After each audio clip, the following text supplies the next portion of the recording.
But welcome. Thank you so much again for being here. I just wanted to start off with asking um, what kind of kid were you growing up?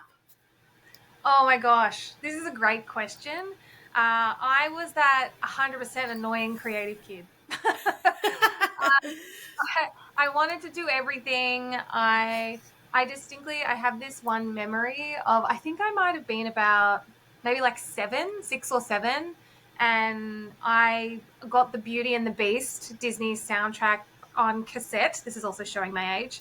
And I decided that I would learn all the words, I would learn all the songs, and then I would then perform them to my mum and make her sit through all of that situation. So, I was always, if I wasn't writing, I was drawing. If I wasn't drawing, I played musical instruments. I played the flute, the clarinet, the keyboard. I sang. I danced. I couldn't get enough. I was like hardcore addicted to the creative life from pretty much the moment I gained consciousness. Amazing. Just an all around performer. Yeah, yeah, yeah. That's awesome.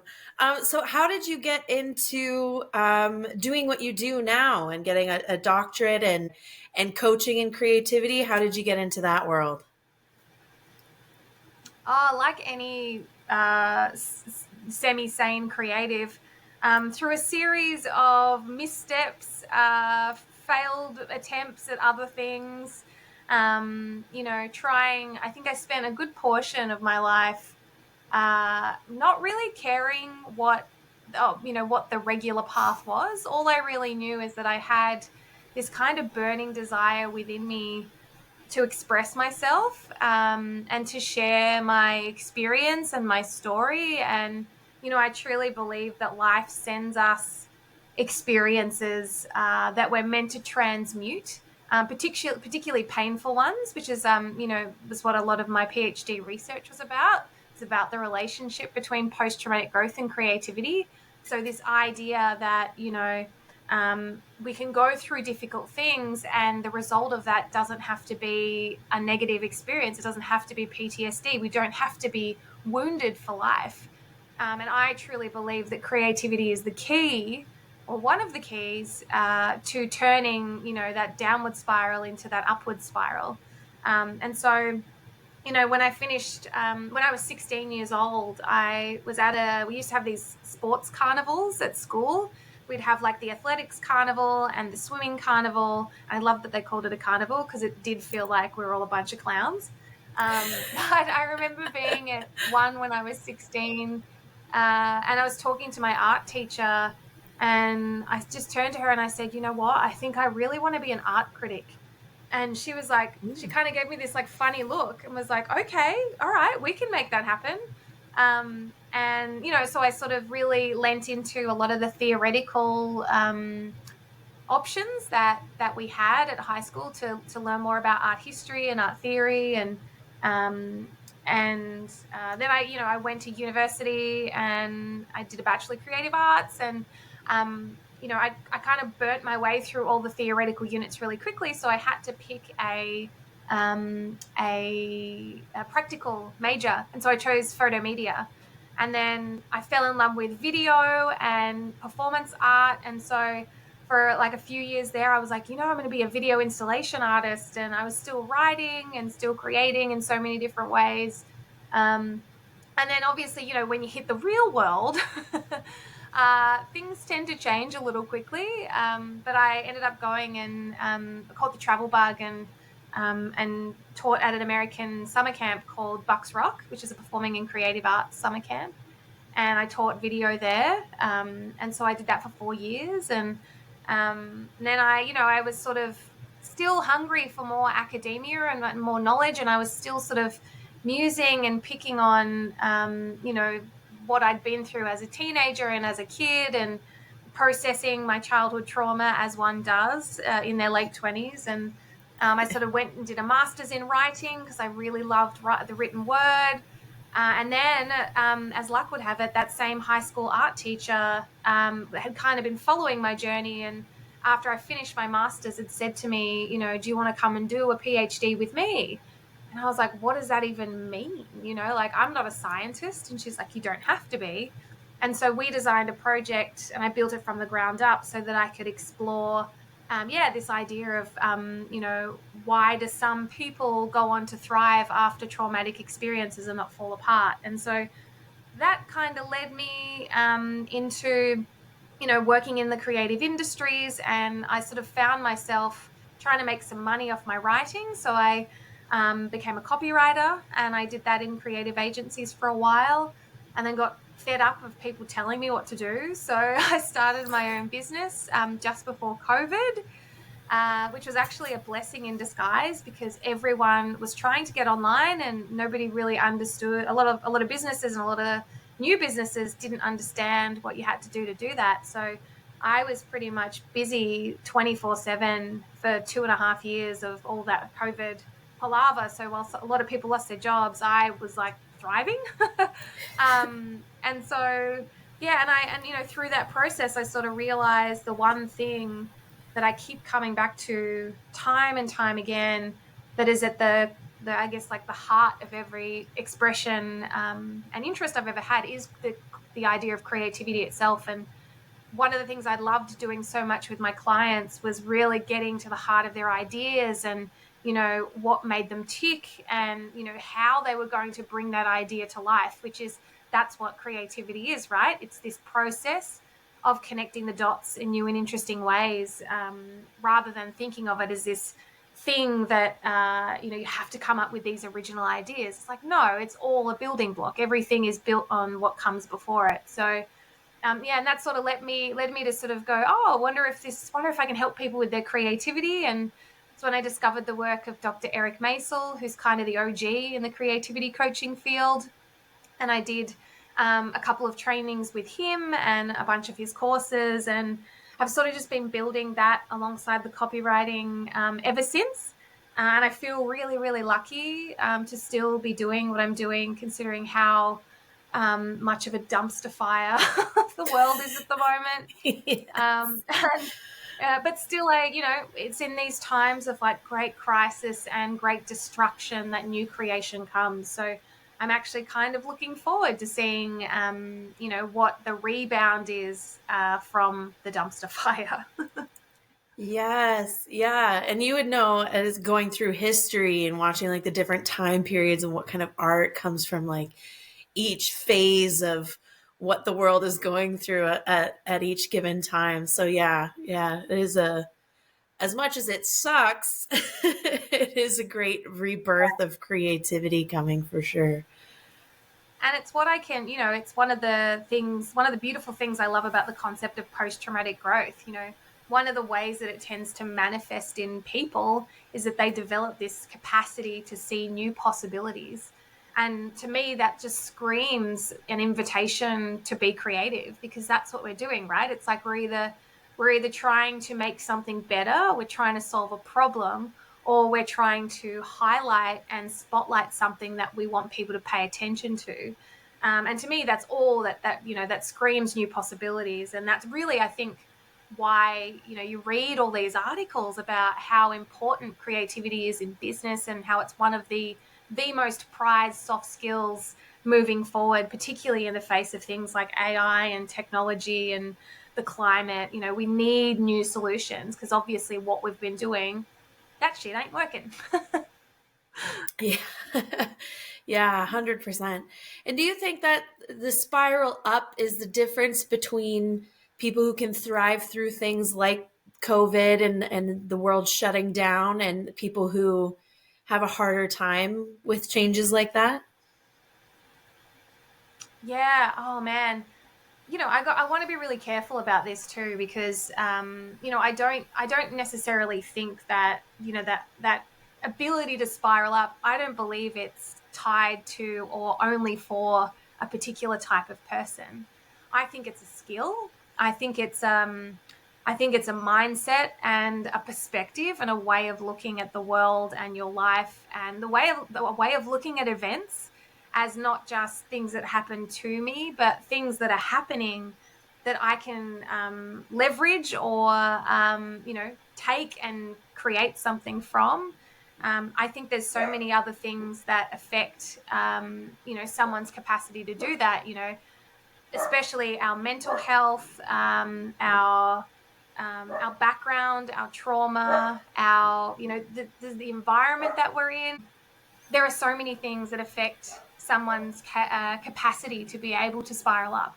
And I think, the biggest predictor of being able to do that is social support, which is something that I think creative people are really good at, is that we're really good at community. We're really good at surrounding ourselves with people who inspire us and people who support us. It's not easy, but I think we naturally tend to err on the side of gathering together, whether that be to perform or to create or to even just consume other creative work.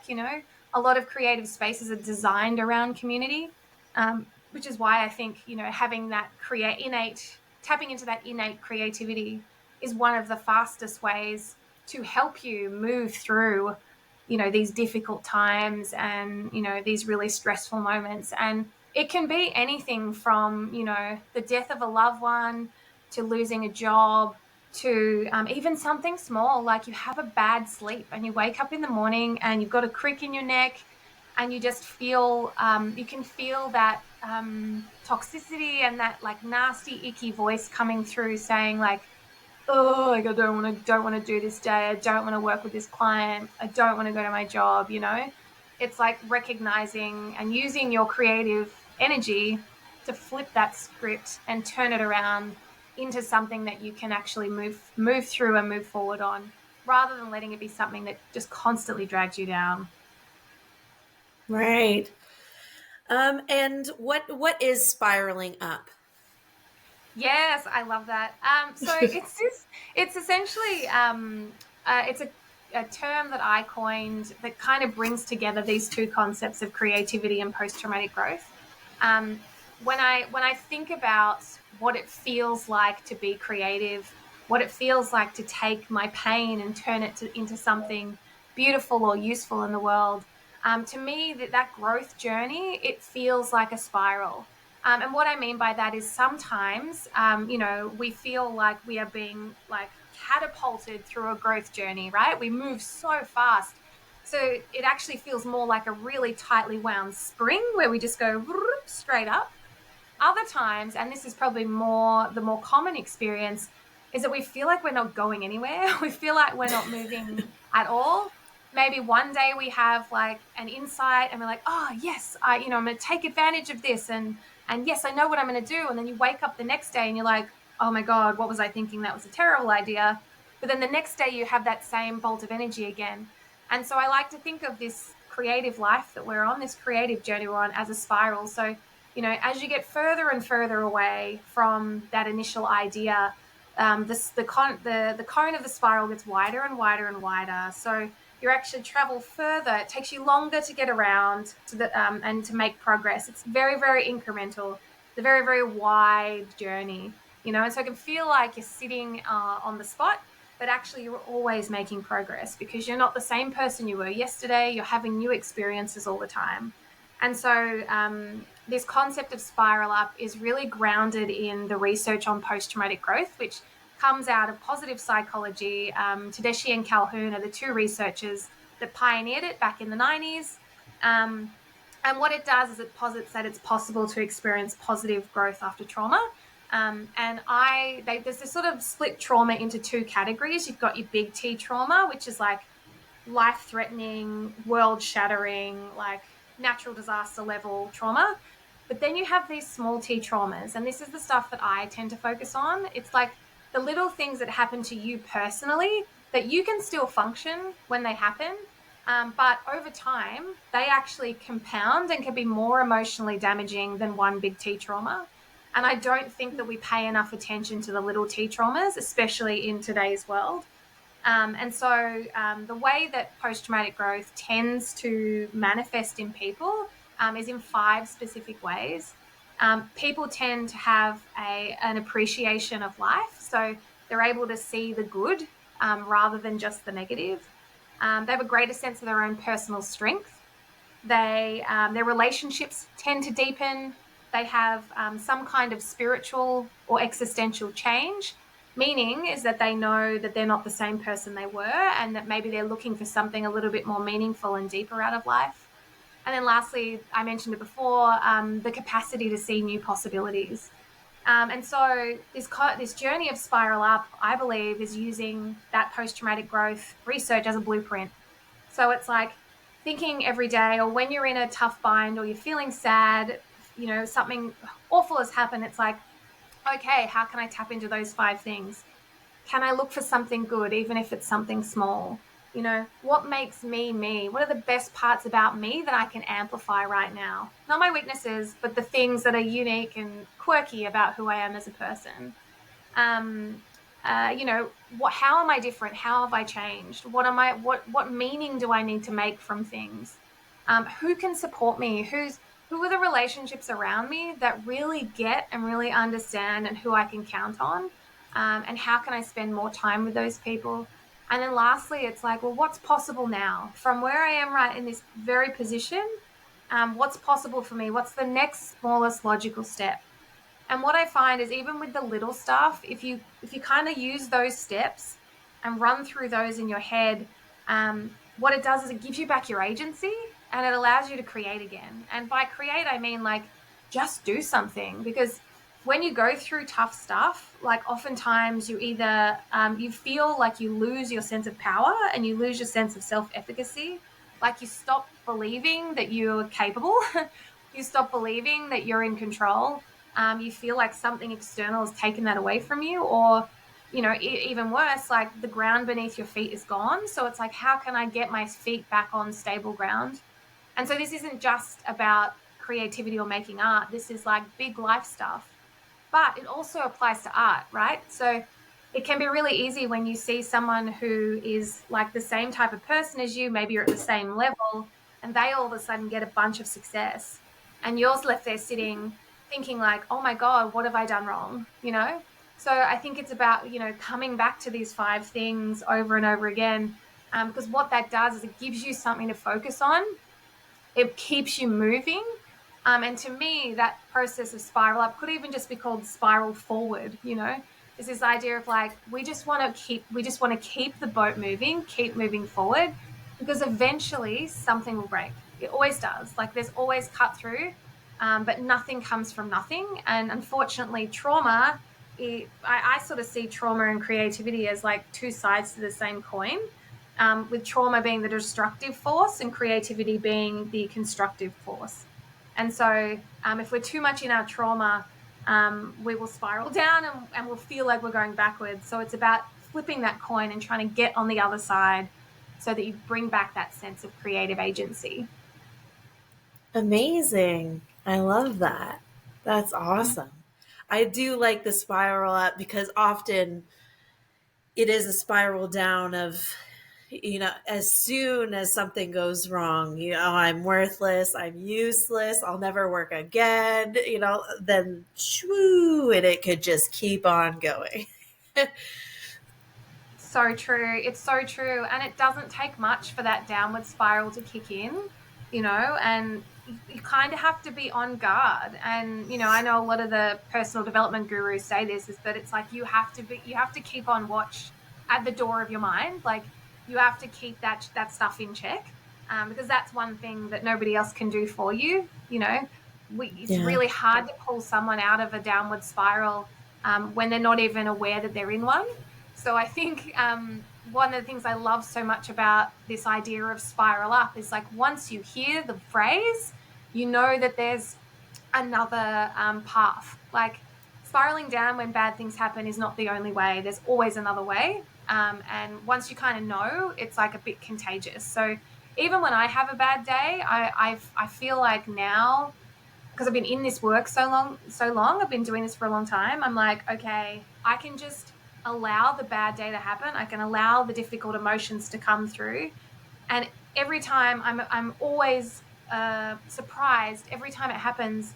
The time in which I'm in that bad space or in that downward spiral gets shorter and shorter and shorter and shorter.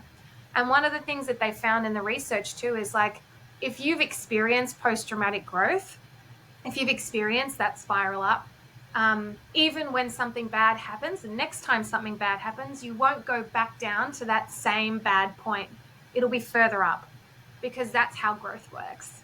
And I hold on to that all the time. It's like, I'm never going to be as in pain or as sad as I was the first time it happened, because I have this knowledge and I have this awareness and I have this lived experience of the growth cycle. So, you know, it's possible. Like, it's possible to continue healing. It's possible to grow from all this stuff. You know, and I think that, yeah, it does kind of come to a point at which, you know, you have to take responsibility for that. And I think that's also one of the hardest parts, is to admit to yourself, is like, oh yeah, I actually have to be the one to turn this ship around. Yes, absolutely. And it is encouraging, A, to know that spiraling is still movement, because we're so much in a world of like, go, go, go. If you're not doing something, you're failing. And so often with creatives, and oh no, I'm not doing anything, I'm not progressing in my career, is a real thing. But also knowing that low, you're not going to get that low. You're going to start from a higher place. That's so comforting to know. Yeah, isn't it just? And I think that, you know, this is why I'm really passionate about decoupling the concept of creativity from this idea of artistic skill. You know, I think creativity is something, and I know Liz Gilbert talks about this all the time. You know, creativity is something that you are, something that you be, whereas art or being artistic is something that you do. You know, so you know, if I'm having a particularly rough time with a creative block, or the work I'm producing, I'm just like, blah, this is garbage. I'll sort of tap into the broader definition of creativity, you know, as this idea of connecting the dots. And so, what I'll do often do is I'll sit there and go, okay, well, like, what are the different parts of my life right now? What's happening in those? And I like, literally every time if I've got a creative block, it's because something else in my life is blocked.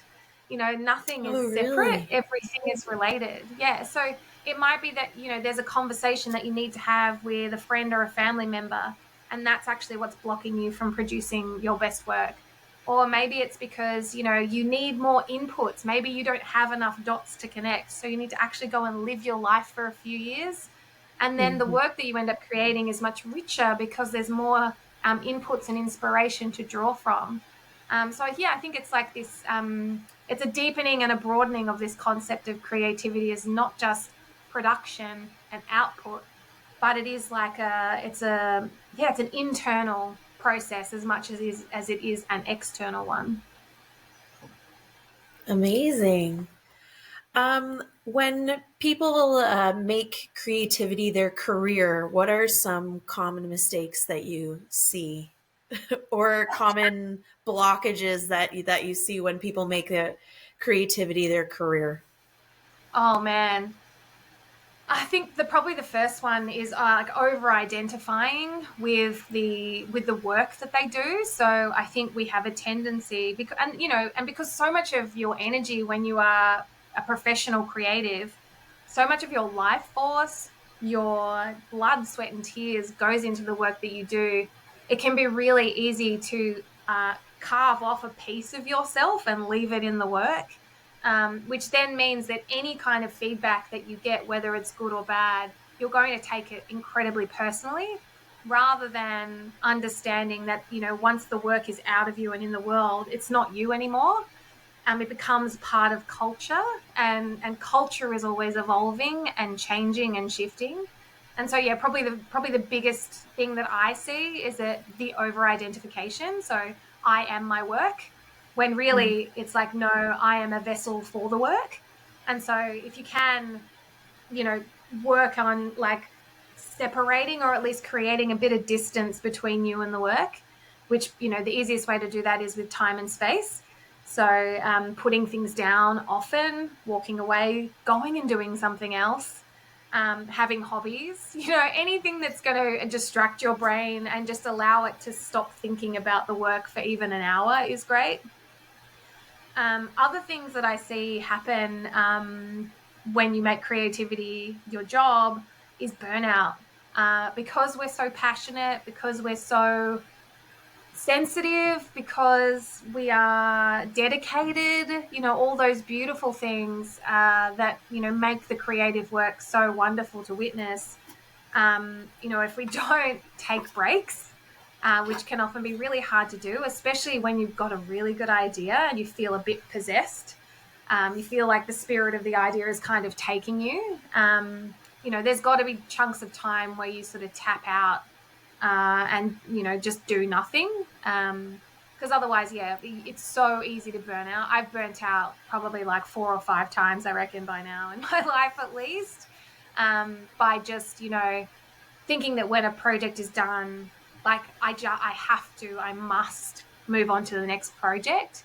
But actually, you've just when you output so much, when you give so much, and you everything just goes out, then you need to have a period of time that's probably twice as long as the output to replenish the stores. And I suppose like one of the another way to do that would be to have like micro breaks along the way when you create, because I think like there's this common myth about the genius artist who in their studio and like they don't need to eat, they don't need to drink water, they like they're just like possessed and like so into the work that they can't take a break.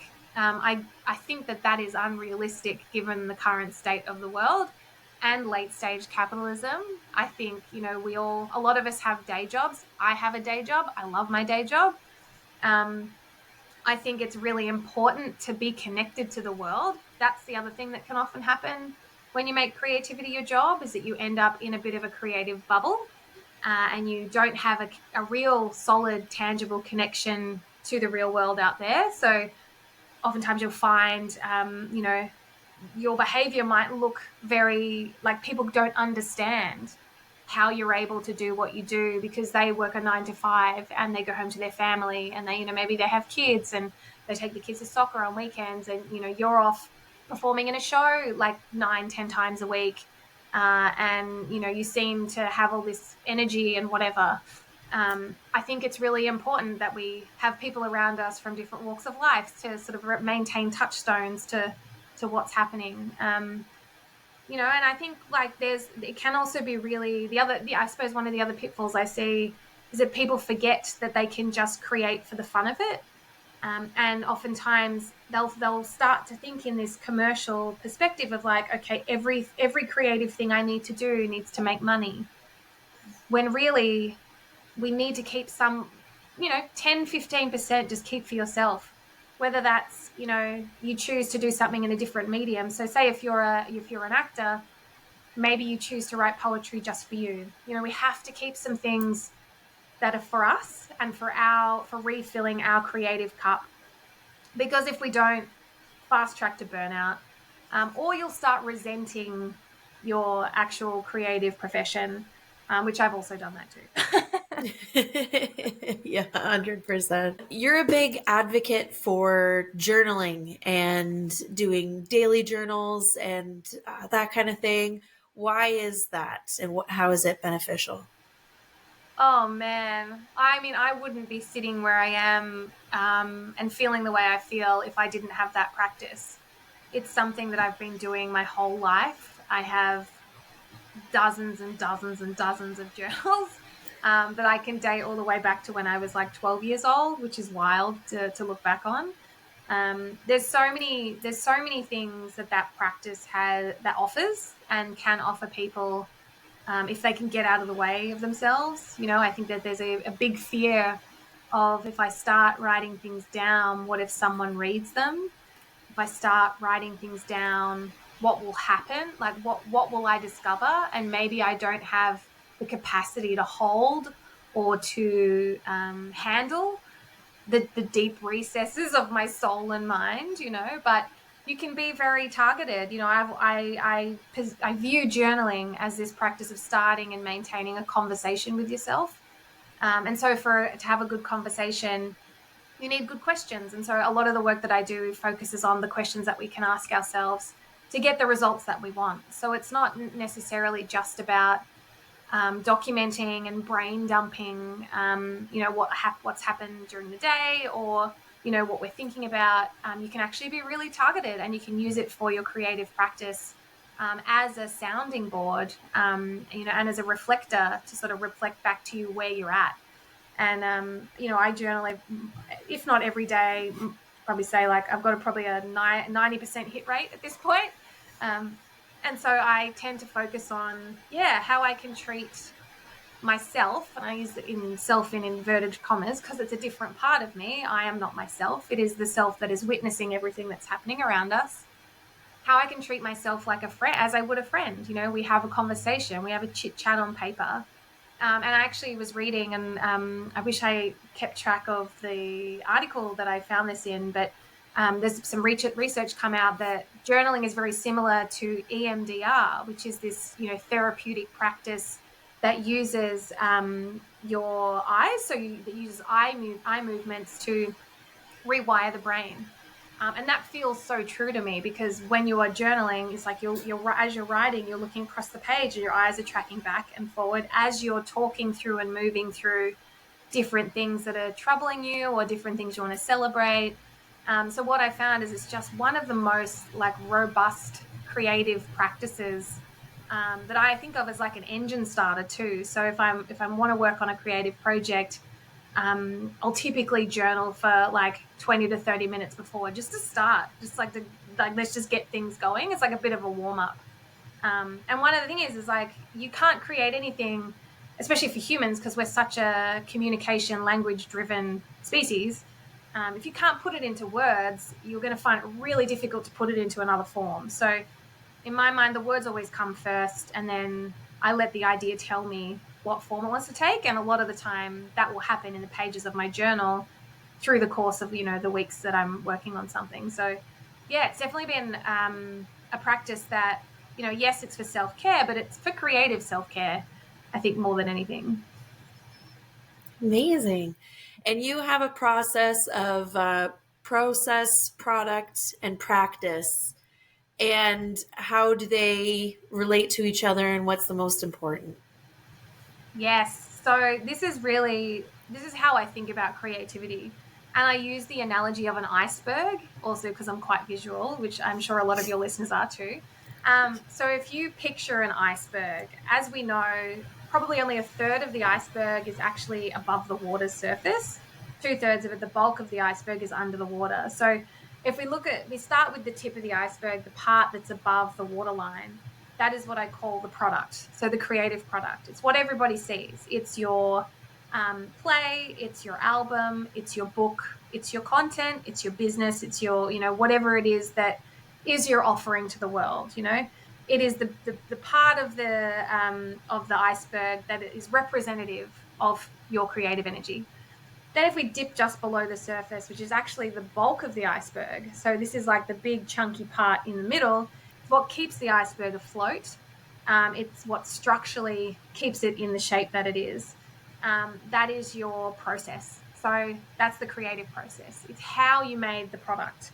Um, the process often gets the most attention, because whenever we think of something that we want to make, typically our first question is, how do I do that? And so that's that creative process.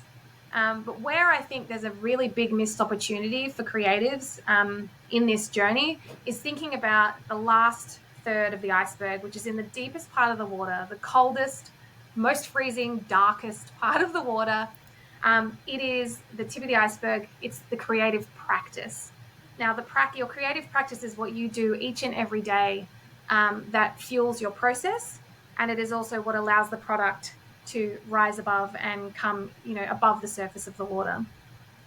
And the practice, if we continue this iceberg analogy, is actually the anchor. It is like the orbit point of the whole iceberg. If you didn't have that part of it, the whole thing would collapse, and it would be wonky. It wouldn't be able to stay up straight. So it's really like those daily routines and rituals, and why you do them the way you do them, that power everything else. And so when I work with creativity coaching clients, it's one of the things that I come back to is like, what is your schedule like? What time do you have to actually practice your craft? i.e., build your skills and refine your ability to be able to problem solve and think creatively, think abstractly, think out of the box. And yeah, and a part of that is also like creative practice is a really bodily thing. So it's like, what is your body doing? What parts of your body are aching? Do you need a rest? Do you need a massage? What's your nutrition like? Are you drinking enough water? You know, that creative practice is really the heart of who we are as creative beings in this world. And oftentimes it's all the stuff that comes to us quite intuitively that we don't pay attention to until we stop being able to produce. And when we stop being able to produce, what happens is that we don't come back and go, okay, well, how am I spending every day? Oftentimes, the first thing we'll do is be like, oh, I'm not good enough. We'll blame ourselves because that's the world that we live in, because it's the individual's problem and fault when things don't get done or things don't get produced. Thanks for that one, capitalism. When really, typically, there's something that's happened in your body that needs attention, and so your body will give you like these little signals. These little signals. It might be like a slightly aching hand. It might be a swollen finger. It might just be this feeling that you just feel a bit off, and it'll keep giving you those little nudges until you pay attention. If you don't pay attention, it will scream, and if you don't hear it screaming, it will stop you in your tracks. And so, the creative practice part of that iceberg is probably it's the most vital, but also because of how deep it is, it's the part that people are so afraid to go to because who wants to be in freezing cold icy water? I'd rather be on the boat looking at the product with everybody else. Yes, absolutely. Absolutely. Yeah, that sucks. I know, Yeah, I know. no, that's so true. It's so true. And it's not even difficult things, as you said. It's self-care, it's maintenance, it's going to do an oil change. The Oh, things that nobody is dying to do, but you have to do them.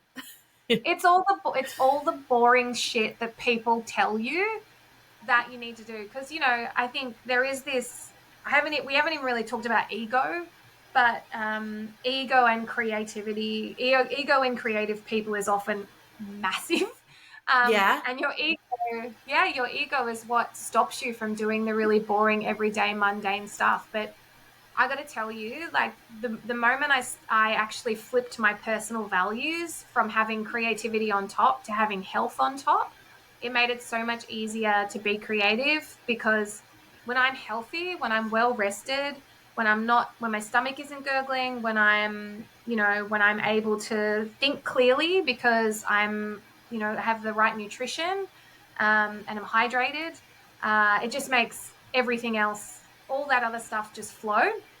And it's often why, and this is why I always make this link between trauma and creativity.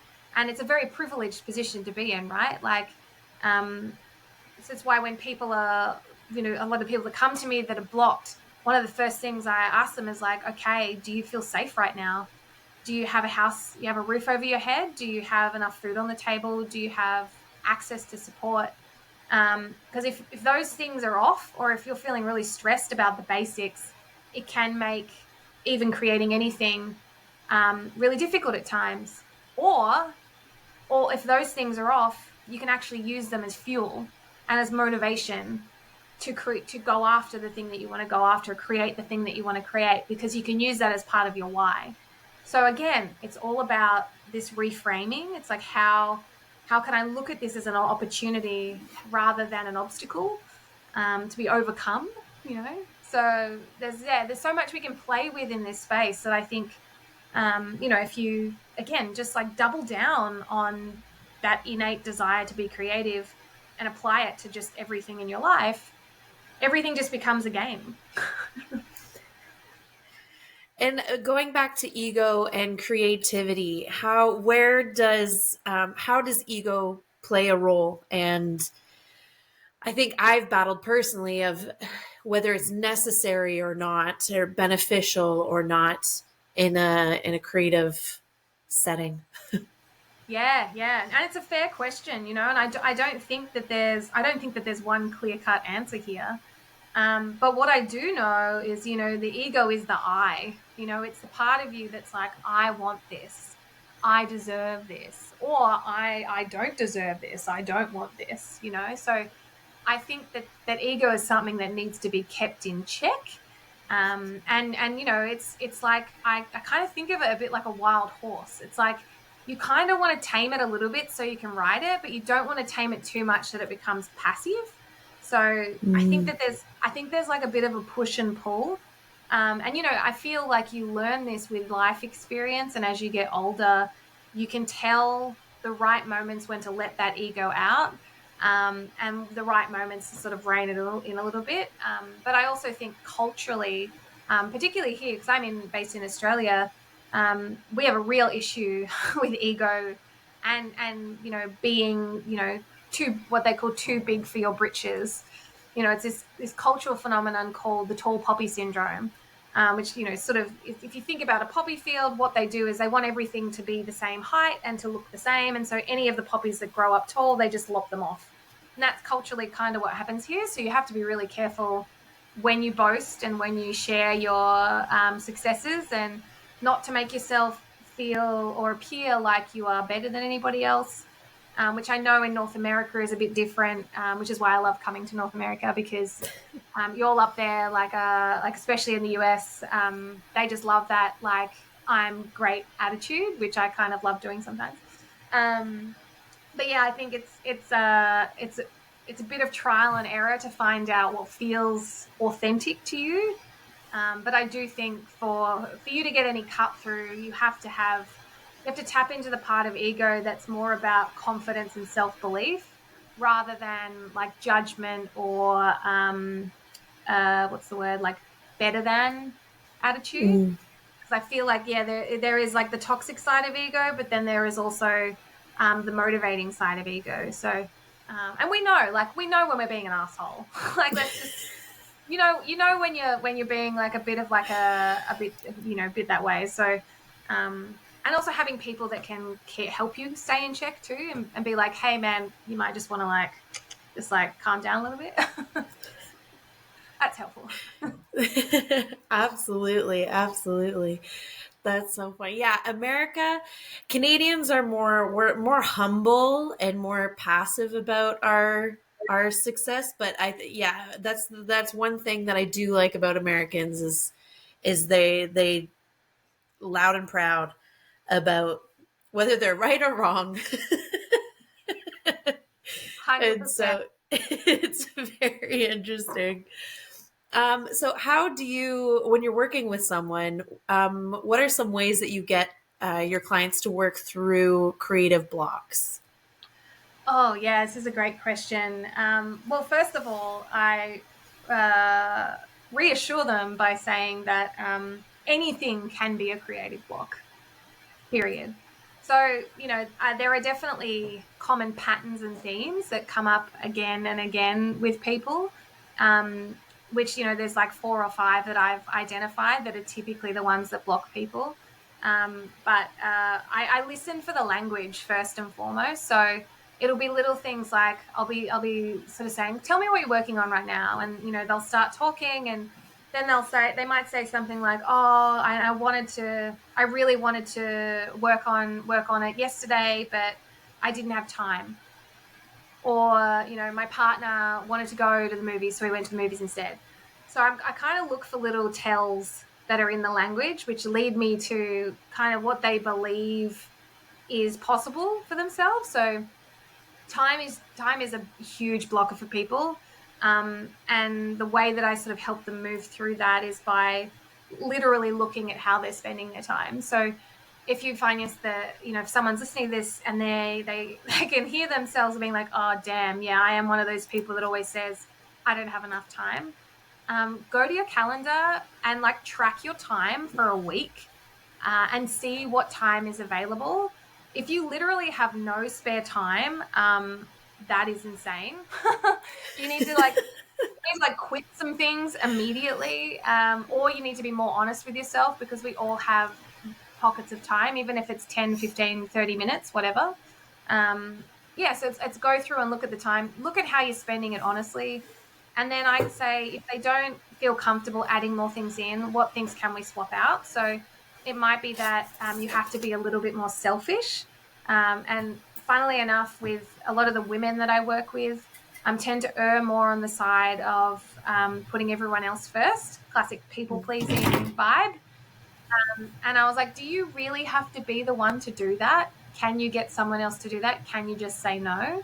And encouraging and giving people permission to be selfish.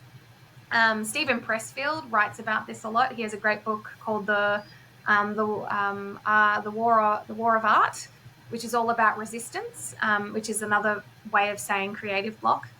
And he says that, sometimes in your life, and Elizabeth Gilbert says this too, sometimes in your life you have to say no.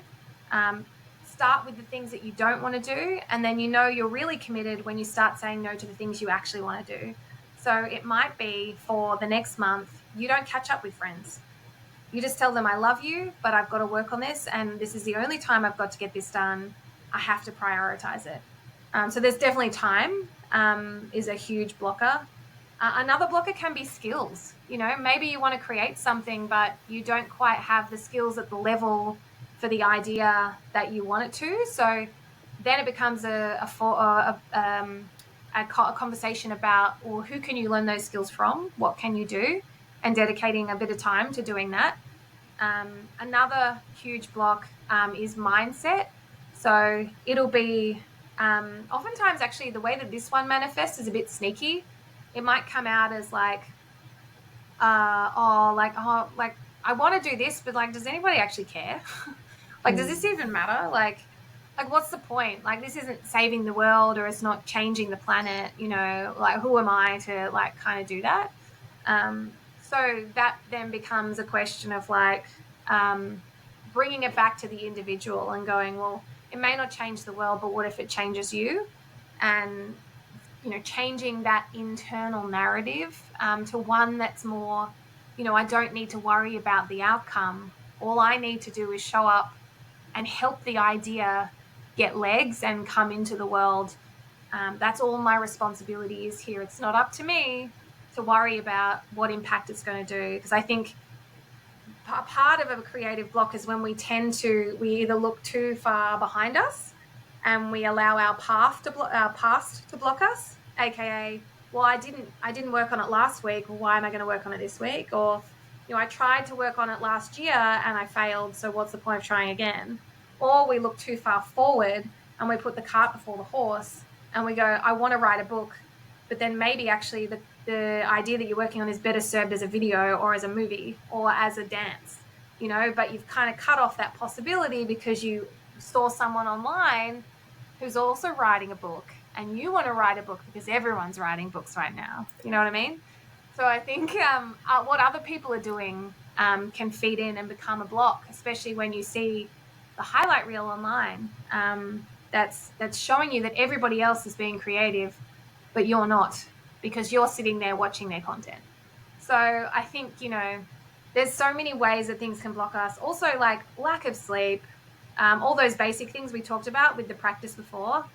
If you're not eating right, if you're not sleeping right, if you're not having enough water, physically your body can block you.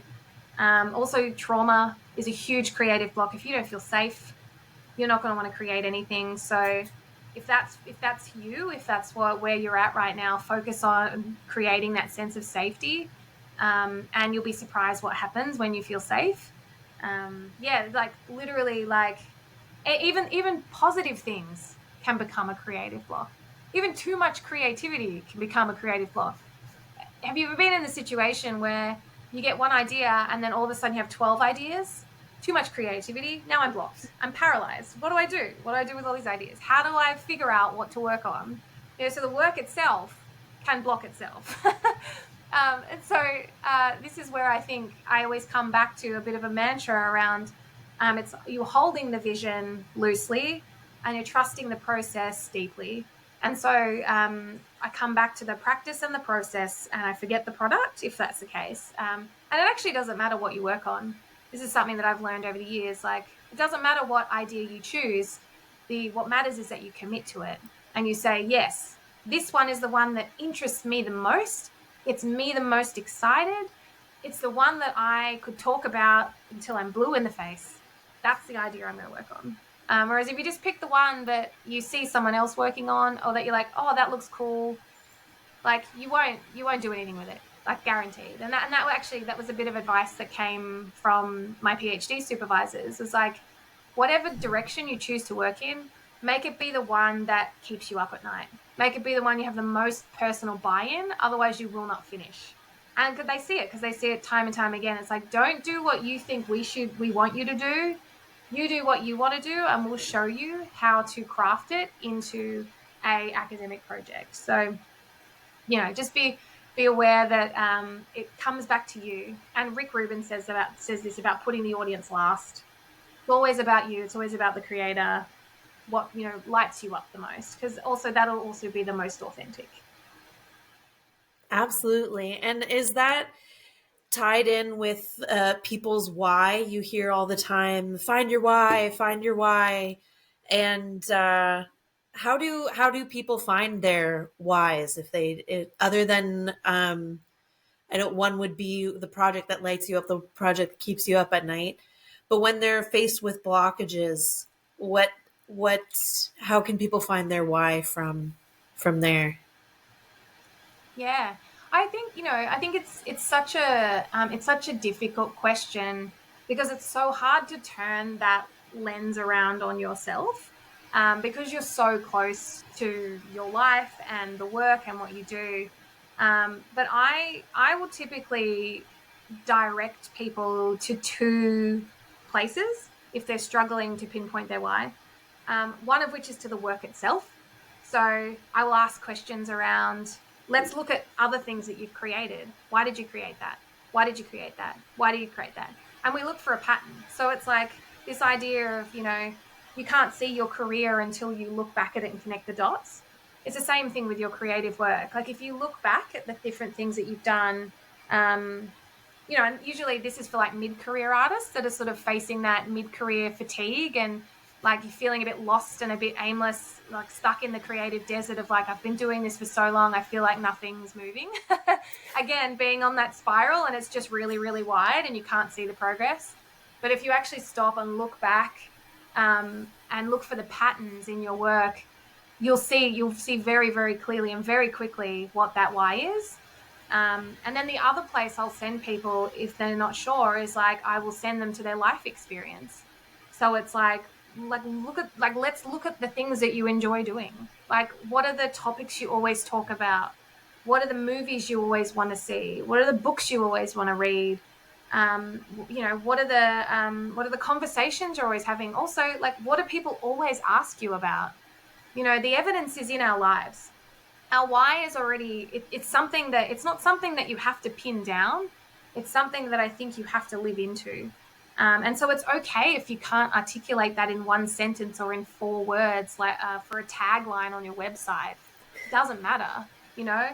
Sometimes for people, their why is a question. Like, my why is a question. So my why is, what does it mean to live a truly creative life? And so whenever I hear that, whenever I get lost, I come back to that and I'm like, oh yeah, shit, right, that's what I'm here to do. So it doesn't have to be, to help a billion people rebuild, blah, blah, whatever that wanky startup language is. It can just be a question. It can be something that's really, really broad, but it's broad enough. It's broad because you need space, because you want to have, more experiences, and you want it to be something that is holistic of your life, not just, you know, boxed into a corner of your work. And I think it's never actually that far from the surface. But maybe again, someone has been waiting for the right words to find it.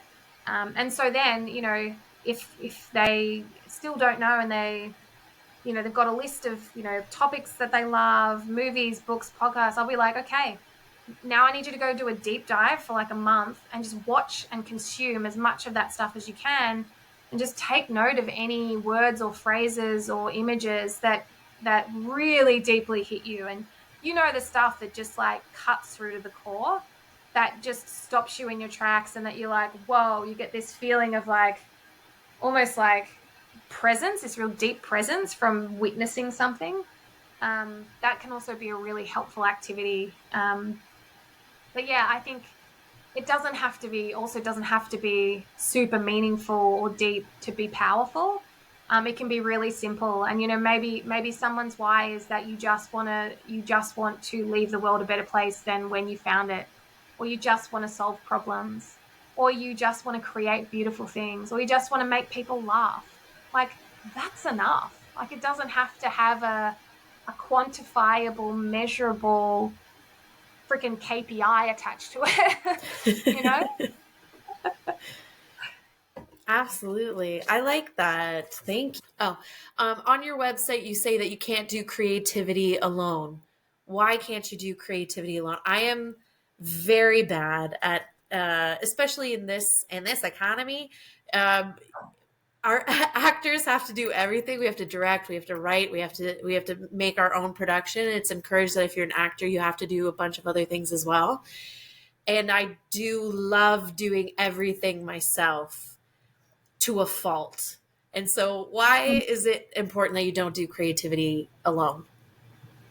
Well, even when you are a jack of all trades and having to wear so many hats, you are never, never, never alone, because there's always a relationship happening with creativity, whether and creativity to be activated, like, you have the idea, you have the creator, and then you have the audience. So immediately you're not doing it alone. And so I think when we feel alone in our creativity, it's probably because we've lost sight of the fact that it's a relational practice.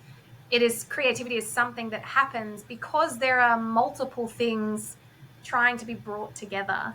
And so thinking about, even if you have the responsibility of doing it all on your own, there's still going to be connections and relationships that you have to manage along the way. And so it's this idea of, like, that you can let go of some of that control and responsibility. You kind of have to, not fully, or you decide to yourself, okay, for this part of the process, I'm going to be completely in control. But then at certain points, I'm going to invite other relationships in. And that might be, you might need a venue, you might need materials, you might need paint, you might need paper.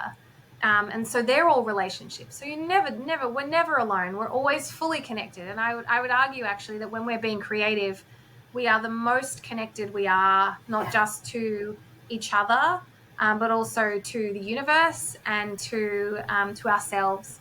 And so, it might look from the outside as if we are doing everything on our own, but it is an incredibly hyper-connected practice.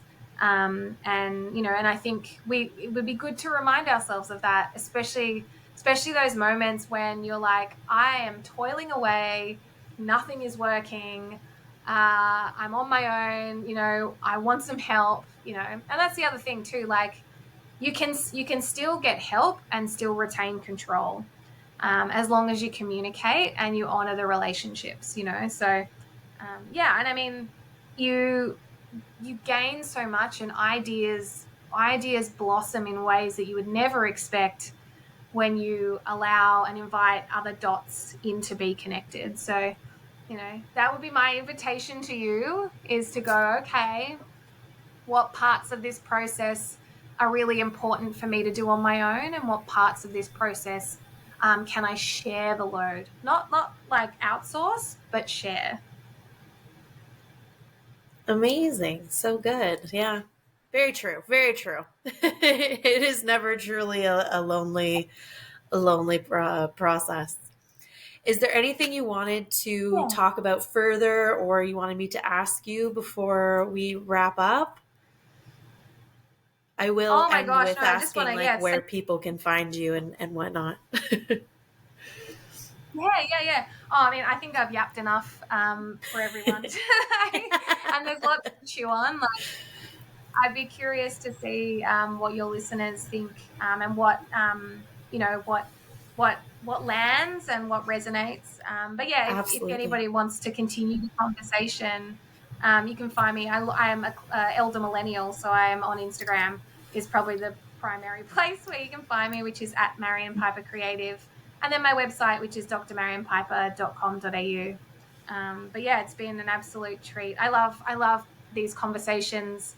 They always yields so many ideas and so many aha moments for me. So thanks for taking the time and creating this beautiful space.